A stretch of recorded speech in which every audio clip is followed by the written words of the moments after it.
Oh, hey there. So today we started framing. It's been about 28 minutes since we got here, and as you can tell, we framed up all this so far. A little bit of interior wall, and this. So here's one big wall that we've laid out here, and I want to show you how we do this and why we do this. Okay, on the bottom, this is pressure treated. It's green, which means it's pressure treated for life against rot and decay. So it's water resistant, and it shouldn't rot. And also bugs don't want to eat it, so that's a big plus. Now you can see these are J-bolts right here. Okay, these are J-bolts, and those go down into the concrete and over. And then we drill these holes, and when it lands onto the J-bolts, then we put a washer and a nut on there, and we tighten it down, and that holds the wall down in place. Now, in the meantime, as we raise a wall up, how do we keep that sturdy? Because you can't just hold it on the bottom and hope for the best. We put all these stakes in the ground, and then we put 2x4s going at a 45-degree angle, and we level off and we hold it in place. So that's all important. Now, we go 16 inches on center, okay? Which means, let me just show you why. Because these are the red ones, right? So 16, then what? 32, then what? 48. And all of our sheet goods, that means all of your sheetrock, all of your plywood is all 4 feet by 8 feet. So if it lands on a 4-foot center, that's perfect, but you can't have a 4-foot center, so you gotta do 16s, right? 16 inches is load-bearing wall, 24 inches is non-load-bearing wall. We just do 16 inches across the board, so there's no question.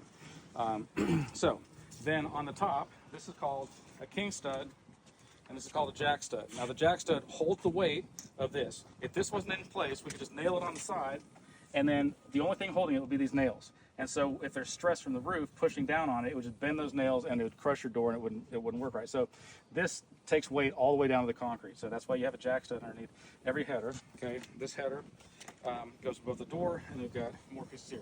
On the top, we've got 2 plates, okay? And that's because, let's just say that your truss is sitting in the middle and there's only 1 stud there. It would start to sag. That's a lot of weight. So each one of these trusses weighs 400 pounds that we're using. And so sometimes they're more, but then that's just the truss itself. And then on top of that, there's plywood and roofing material and all that. And over time, you know, people put 2 and 3 layers of roofs on, which they shouldn't do, but whatever. Anyway, so then we take this one long wall as one big piece, and we all get out here, and we're like 1, 2, 3, and we lift it, and we put it up into place, and we nail it off, we put all these cross braces in place, and then that holds it in place. Then we put all the interior walls, that all locks it together. We put some cross braces, and then we put OSB, oriented strand board. That's what James is sitting on over there.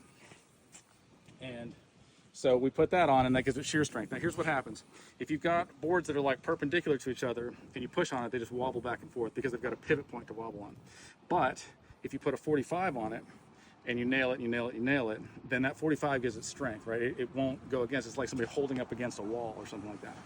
But if you have plywood and you just nail, nail, nail, nail, nail, nail, nail, then that's called shear strength, and that thing's not going to move at all. And you can tell with 1 sheet of plywood, if this wall is all wobbly and you're like, wow, this has a lot of wobble, and we put 1 sheet of plywood on and we nail it every foot, then it will lock up immediately, and you're like, I can't move this thing, because that's how it works. Now, JJ over there is 26 years old. He'll be 27 in 9 days.